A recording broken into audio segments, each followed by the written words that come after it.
दोस्तों आज हम बात करेंगे कश्मीर वैली में हो रहे टारगेटेड किलिंग्स की, जिसके चलते वहां सिविलियन पॉपुलेशन और माइनॉरिटी कश्मीरी पंडित्स एक बार फिर से थ्रेटेंड महसूस कर रहे हैं। पहले तो ऐसा माना जा रहा था कि ये लोकल मिलिटेंट्स में रिसर्जेंस के चलते हो रहा है, लेकिन सडनली इस मामले में terror outfit Islamic state Khurasan भी कूद गया है। इंडिया टुडे ने रिपोर्ट किया कि आईएसकेपी की इंडिया ब्रांच के माउथपीस वॉइस ऑफ हिंद ने एक स्ट्रीट हॉकर को शूट करते हुए एक फोटो पब्लिश की है और कैप्शन में लिखा है वी आर कमिंग। जी हाँ दोस्तों, ये वही Islamic state of Khurasan province है जिसका नाम आपने पिछले दिनों अफगानिस्तान के कॉन्टेक्स्ट में सुना होगा। इसने ही तालिबान कंट्रोल्ड अफगानिस्तान में कई बॉम्ब ब्लास्ट भी किए हैं। आज के इस वीडियो में हम कश्मीर में चल रहे टारगेटेड किलिंग का पोस्टमार्टम करेंगे और इस बात पर नजर डालेंगे कि इस पूरे इवेंट का इंडिया की नेशनल सिक्योरिटी पर क्या इंप्लीकेशन होगा। साथ में हम ये भी समझने की कोशिश करेंगे कि वो कौन सी वजह हैं जिनके चलते ये टारगेटेड किलिंग्स हो रही हैं, और इस बात का भी हम आकलन करेंगे कि अफगानिस्तान में तालिबान ओवरटेक के बाद से कश्मीर में इंक्रीज टेररिज्म को लेकर जो अटकलें लगाई जा रही हैं क्या वो सच हो रही हैं या फिर इस पूरे मामले की वजह कुछ और ही है। चलिए सबसे पहले पूरे मामले के फैक्ट्स को हम जान लेते हैं। नमस्कार दोस्तों, मेरा नाम है आदर्श और स्वागत है आपका स्टडी आईक्यू में।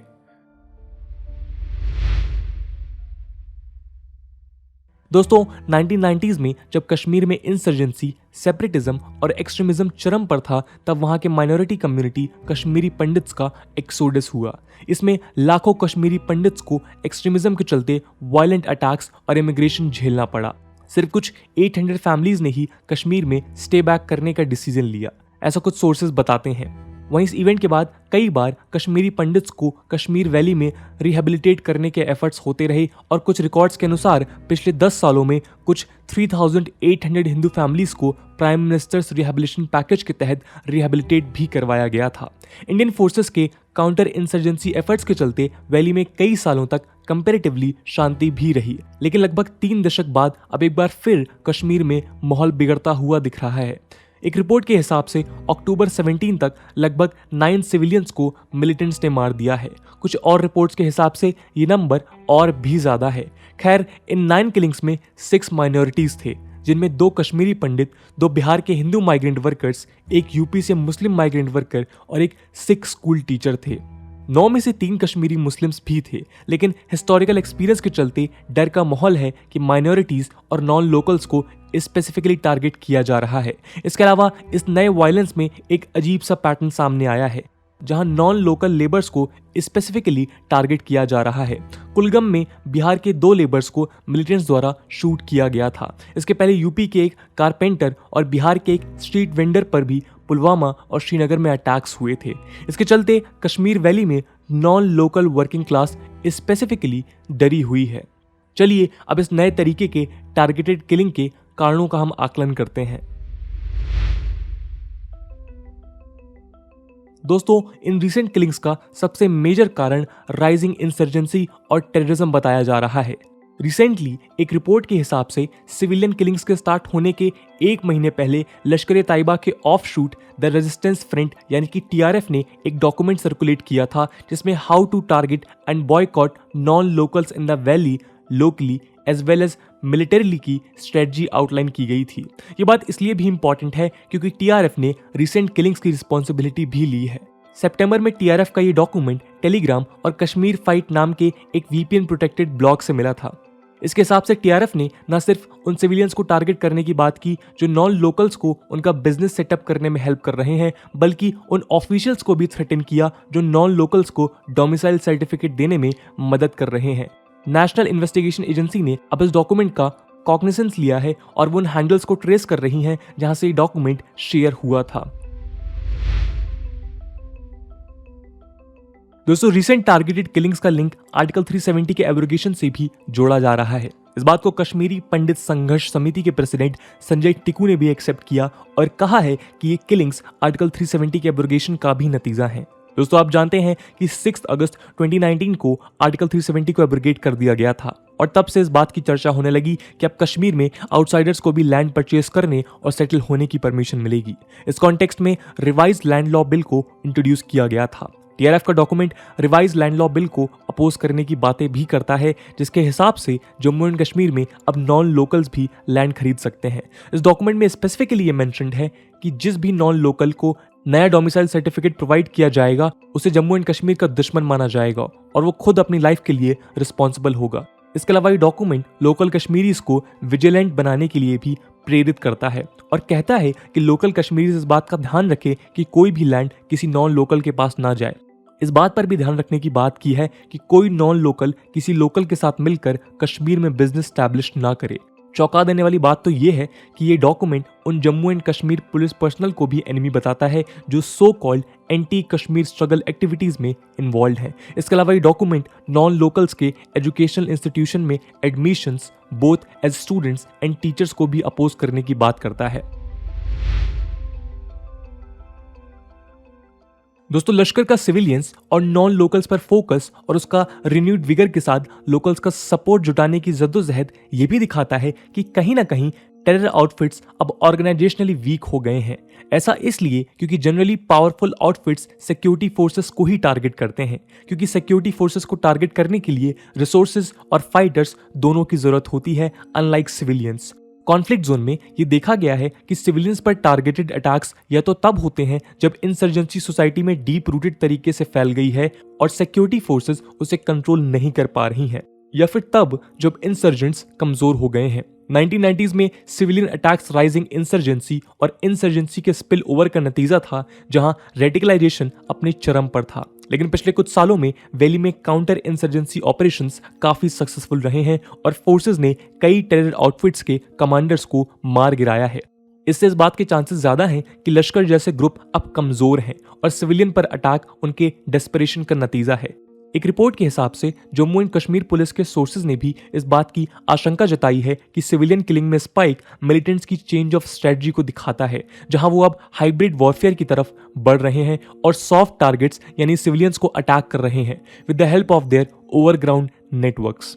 लश्कर और बाकी के इंसर्जेंट्स अब मैसेज पर फियर टैक्टिक स्ट्रेटजी का इस्तेमाल कर वैली में आने वाले नॉन लोकल सिविलियंस पर इनफॉर्मल बैन को इन्फोर्स करने की कोशिश कर रहे हैं ताकि नॉन लोकल्स कश्मीर में सेटल होने से डर जाएं। डिफेंस और सिक्योरिटी एस्टैब्लिशमेंट के सोर्सेज भी ये बताते हैं कि टारगेटेड किलिंग्स के पीछे का रीजन माइनॉरिटीज के अंदर फियर क्रिएट करने के पर्पस से हो रहा है, क्योंकि गवर्नमेंट पिछले कुछ समय से कश्मीरी पंडित्स को वैली में रिहेबिलिटेट करने की बात एक नए विगर के साथ कर रही है।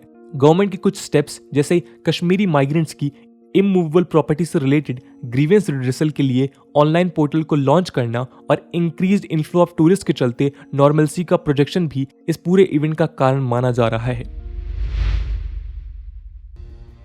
दोस्तों, सिविलियंस पर टारगेट वैसे तो वीकेंड ऑर्गेनाइजेशन का आउटकम लगता है, लेकिन ये थ्योरी तब कमजोर पड़ जाती है जब हम इस डॉक्यूमेंट को और डिटेल में देखते हैं। पहली बात तो ये कि सिक्योरिटी एस्टैब्लिशमेंट के सोर्सेस का दावा है कि जिस ब्लॉक से टीआरएफ का डॉक्यूमेंट रिलीज हुआ था उसका ओरिजिन पाकिस्तान में है और वहां से ये डिजिटली टेररिस्ट के ओवरग्राउंड वर्कर्स के पास सर्कुलेट किया गया था जो कश्मीर से ऑपरेट करते हैं, यानी एक्सटर्नल फोर्सेस इस पूरे मामले में इन्वॉल्व हैं। इसके अलावा ये डॉक्यूमेंट रिसेंट एनआईए रेड्स जिसमें कई ओवरग्राउंड वर्कर्स डिटेन किए गए थे उनके बारे में कहता है कि ऐसे इवेंट से आयरन हैंड के साथ डील किया जाएगा। जो कोई भी एनआईए ऑफिशियल्स के साथ काम करता देखा जाएगा उसे हंट डाउन करने की धमकी इस डॉक्यूमेंट में है। आर्म्ड इंसर्जेंट्स को हिदायत दी गई है कि एनआईए जैसी एजेंसीज को टारगेट किया जाए with what ever resources possible. यही नहीं, ये डॉक्यूमेंट उन आईपीएस और आईएएस ऑफिसर्स के घरों को टारगेट करने की बात भी करता है जो वैली में काम कर रहे हैं। एक रिपोर्ट के हिसाब से अगर जरूरत पड़ी तो ये टेररिस्ट अपने सो कॉल्ड स्ट्रगल को कश्मीर से बाहर भी ले जाएंगे, स्पेशली इंडिया के उन पार्ट्स में जहां से ये आईएएस और आईपीएस ऑफिसर्स आते हैं। दोस्तों, ये धमकी हमें सोचने पे मजबूर कर देती है कि अचानक से लश्कर के पास इतनी हिम्मत कैसे आई कि ये इतना ऑफेंसिव मोड पर है। डायरेक्टली सेंट्रल सर्विसेज के ऑफिसर्स और फोर्सेस को थ्रेट देना खुली चुनौती की तरह है और लश्कर ये भी जानता है कि इससे सिक्योरिटी फोर्सेस हल्के में नहीं लेंगी और वो पुरजोर तरीके से एक काउंटर ऑफेंसिव स्ट्रेटजी लॉन्च करेंगी। ऐसा हमने रिसेंटली देखा भी है, जहां अब तक 700 से 800 सस्पेक्टेड ओवरग्राउंड वर्कर्स को डिटेन किया गया है।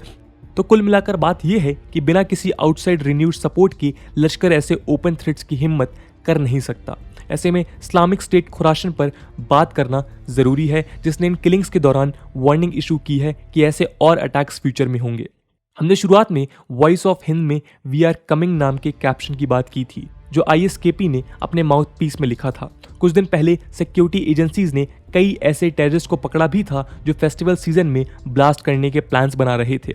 ये इवेंट्स इस ओर इशारा करते हैं कि हो सकता है कि बॉर्डर पार से इंसर्जेंट्स को मिलने वाला सपोर्ट बढ़ गया हो। अफगानिस्तान में तालिबान कंट्रोल के बाद से सिक्योरिटी फोर्सेस को इस बात का डर तो था ही, और शायद ये टारगेटेड किलिंग्स इसी का प्रूफ भी हैं। कई न्यूज़पेपर्स इस बात का दावा भी करते हैं कि ISKP के स्लीपर सेल्स आज पूरे जम्मू एंड कश्मीर में फैले हुए हैं, और ऐसे में ISKP लश्कर नेक्सस का खतरा बढ़ जाता है। तालिबान की बात करें तो उसने कई बार ये कहा है कि कश्मीर इंडिया का इंटरनल मामला है और वो उसमें इंटरफेयर नहीं करेगा, लेकिन हिस्टोरिकल एक्सपीरियंस से ये बात साफ है कि वो ट्रेडिशनली एंटी इंडिया और कश्मीर में प्रो सेपरेटिस्ट रहा है। इसके साथ साथ वो खुद भले ही ऑफिशियली कश्मीर में कोई स्टैंड ना ले, लेकिन अपने पाकिस्तान कनेक्शन के चलते प्रॉक्सी वॉर को जरूर सपोर्ट कर सकता है। यही वजह है कि इंडिया में तालिबान को लेकर ट्रस्ट डेफिसिट बरकरार है, और जब ISKP खुद इंडियन फोर्सेस को खुली चुनौती दे रहा है, तब तालिबान लिंकेज का खतरा और भी ज्यादा बढ़ जाता है। दोस्तों, आने वाले समय में सिक्योरिटी फोर्सेस इस नए थ्रेट के साथ कैसे डील करेंगी, ये इंपॉर्टेंट और चैलेंजिंग है। ऐसा इसलिए क्योंकि सिक्योरिटी फोर्सेस के इंटरनल असेसमेंट के हिसाब से आने वाले टाइम में और भी ज्यादा ऐसे अटैक्स हो सकते हैं, और ये पॉसिबिलिटी है कि इन किलिंग्स में इजाफा हो। ऐसे में इन किलिंग्स के परपेट्रेटर्स को कैच कर विक्टिम्स को जस्टिस दिलाना काफी इंपॉर्टेंट है, ताकि टेरर आउटफिट्स को मैसेज दिया जा सके कि ऐसे एक्ट्स टॉलरेंट नहीं है। कश्मीर में एक लॉन्ग लास्टिंग पीस के लिए यह भी जरूरी है कि माइनॉरिटीज और मेजोरिटी कम्युनिटीज के बीच एक ट्रस्ट एस्टैब्लिश हो सके और कश्मीरियत को सेफगार्ड किया जा सके, जो कश्मीर और इंडिया दोनों के लिए काफी जरूरी है। इसके अलावा जम्मू एंड कश्मीर पुलिस ने यह भी कहा है कि इस पूरे क्राइम के परपेट्रेटर्स हाइब्रिड टेररिस्ट हैं, जो अटैक्स करने के बाद अपने डेली रूटीन वर्क में लग जाते हैं, और उन्हें आइडेंटिफाई करना और भी टफ है। ये हाइब्रिड टेररिज्म सिक्योरिटी फोर्सेस के लिए बड़ा चैलेंज हो सकता है। इसके अलावा लोकल पॉलिटिकल लीडर्स को भी साथ में आकर इनोसेंट वर्कर्स और माइनॉरिटीज की किलिंग के खिलाफ आवाज उठानी होगी। पीपल्स डेमोक्रेटिक पार्टी की प्रेसिडेंट महबूबा मुफ्ती ने कहा कि इन बारबरिक अटैक्स को कंडेम करने के लिए कोई भी शब्द स्ट्रॉन्ग इनफ नहीं है, और ये जल्द से जल्द रुकना चाहिए। उन्होंने गरीब नॉन लोकल वर्कर्स पर हो रहे अटैक पर दुख भी व्यक्त किया है। CPI के लीडर मोहम्मद यूसुफ तरीगामी ने भी कहा कि ऐसे इंसिडेंसेस की सिविलाइज सोसाइटी में कोई जगह नहीं है। उन्होंने कहा कि रोजी रोटी कमाने आए इनोसेंट लेबर्स की हत्या हीनस क्राइम है। इसके अलावा ये इंसिडेंसेस और fear tactic Kashmiri economic interest के भी खिलाफ है, क्योंकि ये वर्कर्स हार्वेस्टिंग सीजन में लोकल इकोनॉमी के लिए काफी क्रूशल होते हैं। तरीगामी ने यह भी कहा कि केवल कंडेम करने से कुछ नहीं होगा। वक्त आ चुका है कि पूरी कश्मीर पॉपुलेशन, सिविल सोसाइटी और पॉलिटिकल पार्टीज मिलजुल कर ऐसे क्राइम्स के अगेंस्ट आवाज उठाएं। पॉलिटिकल लीडर्स द्वारा ऐसे स्टेटमेंट्स पॉजिटिव हैं और ये बताते हैं कि अगर सिक्योरिटी फोर्सेस और लीडर्स कोऑपरेट करें तो इस नए थ्रेट को काउंटर करने की स्ट्रेटजी बनाई जा सकती है, जिसके बाद हम शायद एक पीसफुल कश्मीर आने वाले समय में देख सकते हैं। ये वीडियो हम इसी उम्मीद में खत्म करते हैं। तो दोस्तों, ये थी कहानी कश्मीर में हो रहे टारगेटेड किलिंग्स की और एक नए प्रकार के आतंकवाद की, जिसको हम हाइब्रिड टेररिज्म बोल सकते हैं। दोस्तों, आज की वीडियो के लिए इतना ही। आई होप आपको वीडियो पसंद आई होगी, और अगर पसंद आई है तो अपने दोस्तों के साथ शेयर करना मत भूलिएगा। हम मिलते हैं अगले वीडियो में, तब तक के लिए जय हिंद, जय भारत।